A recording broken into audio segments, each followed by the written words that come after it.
So reading off the names of the first disciples today reminded me of a couple of childhood experiences that I had. One was growing up in a Methodist Sunday school. We had to write captions for the call of the different disciples. They were like sort of line drawings, and we were to make up captions for them because it was a lesson about the calling of the disciples. And so almost everybody had the same caption for Matthew the tax collector. I don't remember any of the others. We were all unanimous on Matthew. Matthew had an excuse for not wanting to be called because he had to count his money or something like that. So I guess we all had at that very early age a sort of strong opinion about tax collectors. The other thing that reminded me of, like, these are the names of the apostles. Kind of reminded me of the preamble of Star Trek. These are the voyages of the Star Trek. These are the names of the 12 disciples. And then I was thinking about the names of all the reindeer. Donner and Blitzen, and so on and so forth. The 12 reindeer, the 12 apostles. Here they are. It all starts here, by the way. The movement starts here. When you try to break Christianity down to its elements, what is it?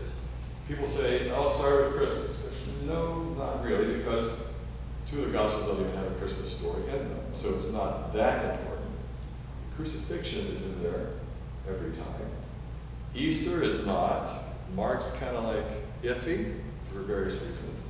The feeding of the 5,000 or the 4,000, whichever version you read, the miraculous multiplication of loaves is in every gospel. It's the only miracle story that's in all four gospels. That gives you an idea of what's really significant.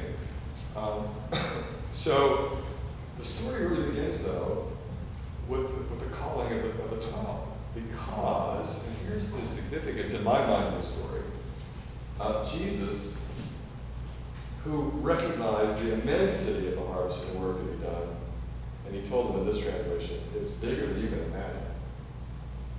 So I'm going to give you a share of what I have to do. He's saying to them, I can't do this alone. That's kind of mind-blowing. Because he's the Son of God. He's the boss's kid, right? And Christian opinions about the nature of Jesus are all over the map, all over the spectrum. Jesus is God on the one end of the spectrum. Jesus is a great man, a prophet. Certainly we could say that. But we kind of have an elevated sort of fantasy about who he is, but here he is quite plainly saying, I need you to do this. I can't do it all. So he gives them the same abilities that he has. And it's kind of intriguing to me when you think about that, what he does. Again, what does it start with? The good news has to do with making things right that were broken, including people's bodies and minds. He's a healer. And so he told them to do the same thing. Cure people of skin diseases, which we often hear about as leprosy, the dread of leprosy, and throw out demons. In other words, the things that are out of alignment or broken or bent on the inside of the person. I think that's the good news. Things that were broken are going to be mended, including relationships in the world. How about that? So Jesus called these guys. One of whom was a bad applicant, we know that now. And said, I need help to do this. And that's where it starts. Because you may or may not know this. This is a factoid that I just love to bring out in learned conversations. There is no evidence that Jesus ever existed outside the New Testament. Some people say, yeah, there is. And if you're really honest, it's not really. There's an inscription somewhere in Rome that refers to a certain Crestus. Misspelled his name. It's not even his name anyway, it's a title. It's Messiah, Christ.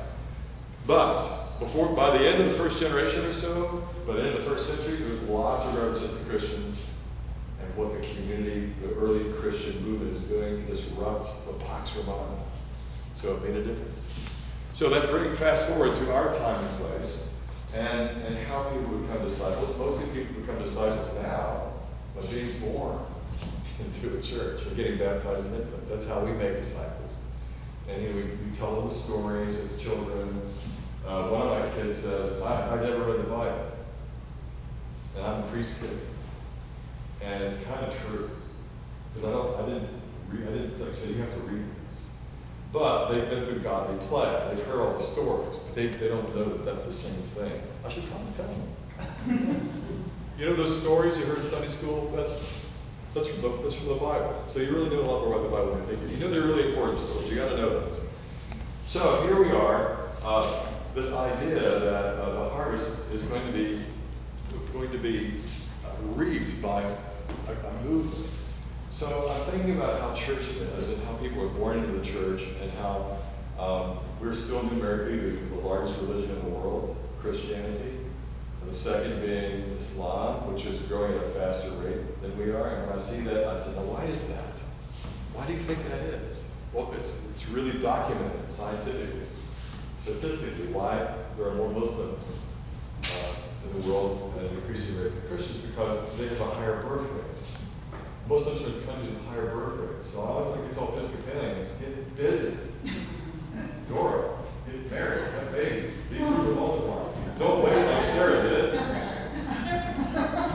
I was almost 100 when Samantha was born. She's always reminding me, she's always making senior jokes about it. My children give me no respect. So when I think about who are the ministers of the church, you read that in the back of the prayer book. We are all the ministers of the church. We are the successors, the disciples. We are entrusted, commissioned, empowered to do what Jesus did. Now, I don't know about you, but I haven't cast out any demons lately. I get kind of rusty with exorcisms. I think I've been an instrument of healing with people, if I could say that. And I think you probably have too, especially if you're a parent. Give your kids some aspirin. They're actually healing. So I want to tell you a couple of stories about the Christian movement as I've experienced it, the way that the church works or doesn't work, and how important community is. Now, all of my adult life, I've been an Episcopal priest. I'm not really good for much else, which is a challenging thing to realize. But one of the things that I've experienced in all the churches that I've ever served in is that the Episcopal Church, especially, we're very clergy-oriented. It's getting better over the last few years. I've seen it actually changing.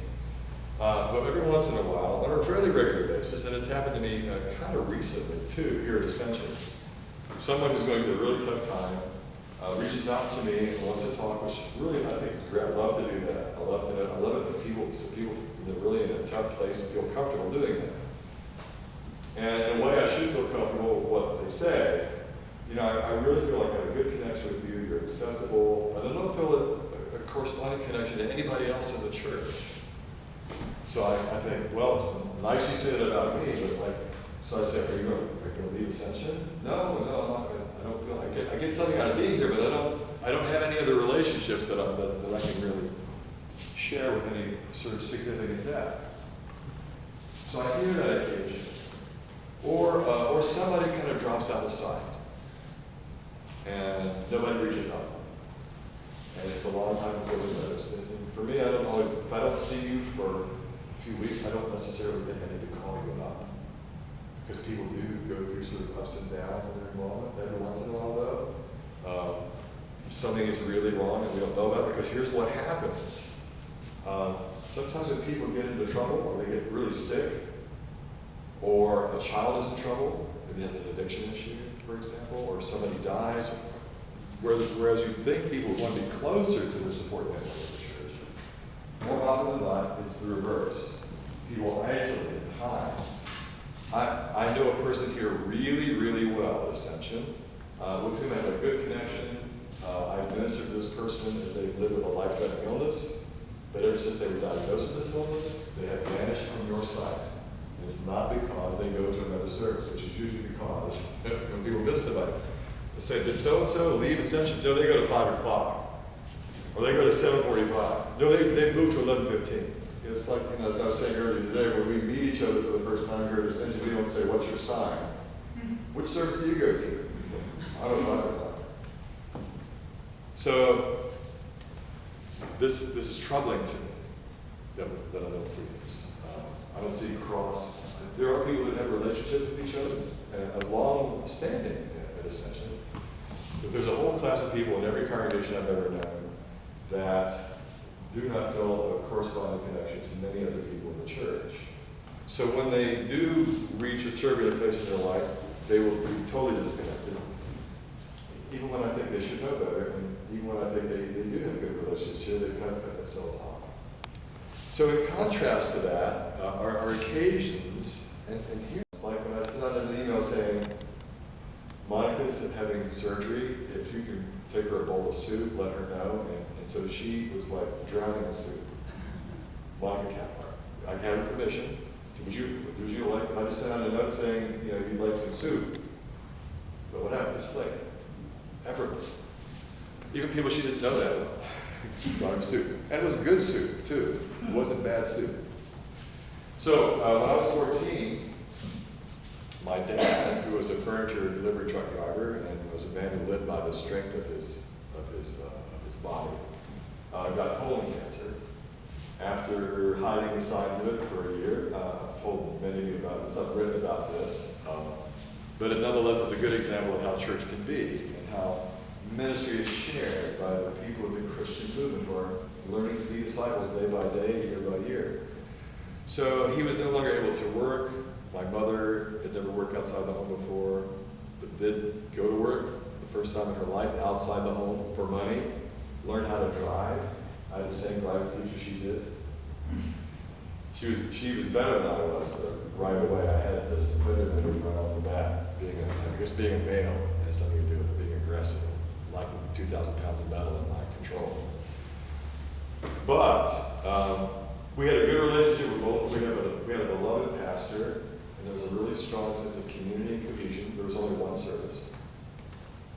And what happened over the course of, particularly the early phase of Dad's illness and recovery, he didn't die from cancer. He didn't die for another 37 years. And it wasn't cancer, it was congestive heart failure, which is a perfectly respectable way for an old man to die. My brother died of the same thing a year ago, and he had colon cancer. He was 47. My sister and I didn't get the memo. We've skipped that part, although she's had her own brush with cancer in the past year. But people in the church would drop by, and they would bring food. People left us money without saying who they were, because for a while we were on food stamps. For all I know, we were welfare. My mom and dad didn't talk about that. That's something we just didn't talk about.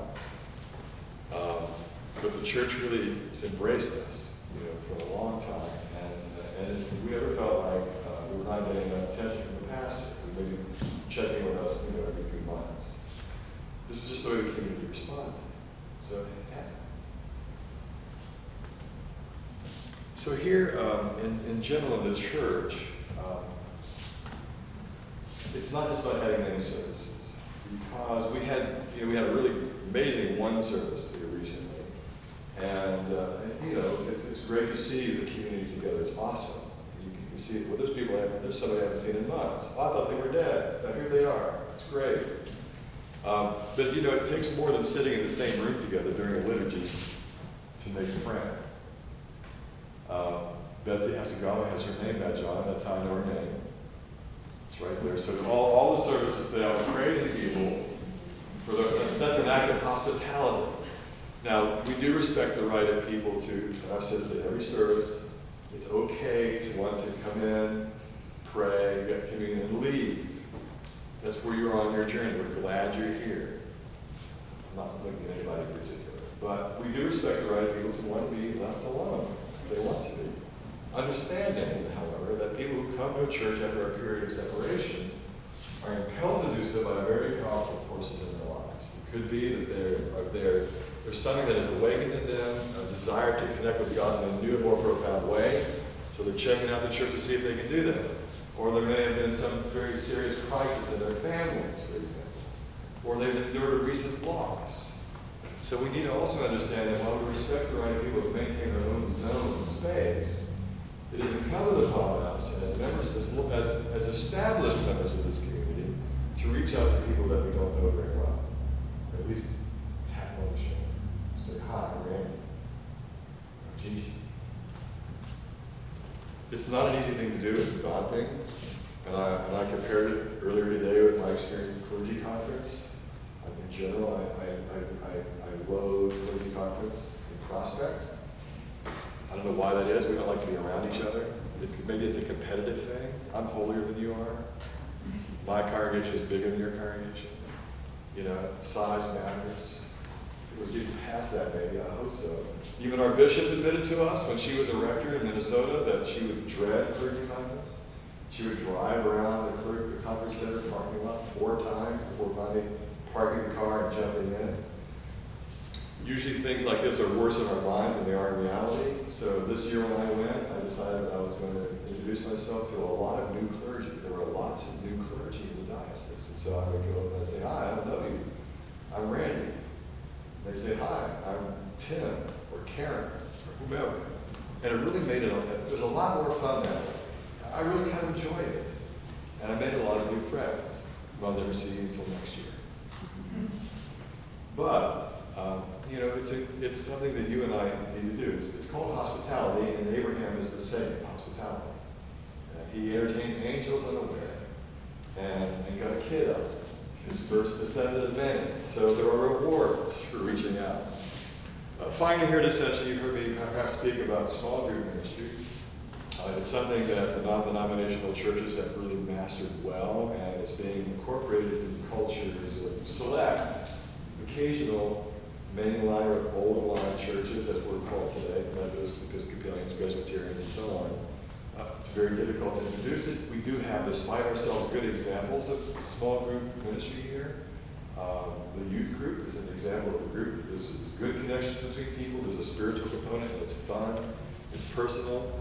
The choir, the vestry, believe it or not, we start with Bible study and prayer, and we pray for each other. It's mind-blowing. It's amazing. The education for ministry groups do foster community based on study. Jason Cutshall had a training, a workshop, a class on leading small group ministry, and we have in that group someone who is willing, has led a group for young parents, or parents with young children. You could be an old parent like Abraham and Sarah, we know in the 80s. I could have been an old person with a young couple of kids in that group. People who have met no other women from the women's retreat experiences, Sunday school teachers, seniors. There is a place at Ascension where there's a critical mass. If you look all up and down, all of our liturgies over a period of a few weeks or months, you'll see we have a critical mass for a 20s, 30s thing. Singles are always a challenge for Episcopal congregations. We're really better, even though we're not great, at young couples with little kids, but singles are often overlooked, in our congregations. So, as we reflect on my priorities in the coming year, what is the best use of Randy's time, talent, and what little treasure he has he doesn't give away? It'd be to nurture the further creation of these groups, essentially, because not only is it good for pastoral care and fostering deeper relationships, spiritual formation and discipleship, but it's a great way to incorporate new people and retain them. In congregations where this type of ministry is up and running, if someone comes for 2 or 3 times, they are invited into the group. So that is one of the ways that their connection to the congregation is solidified, so that when things happen, they'll be more likely to stay. Because they're the closest people that they meet once or twice a month. So that's where I'm coming from. And gee whiz, it's what Jesus would do.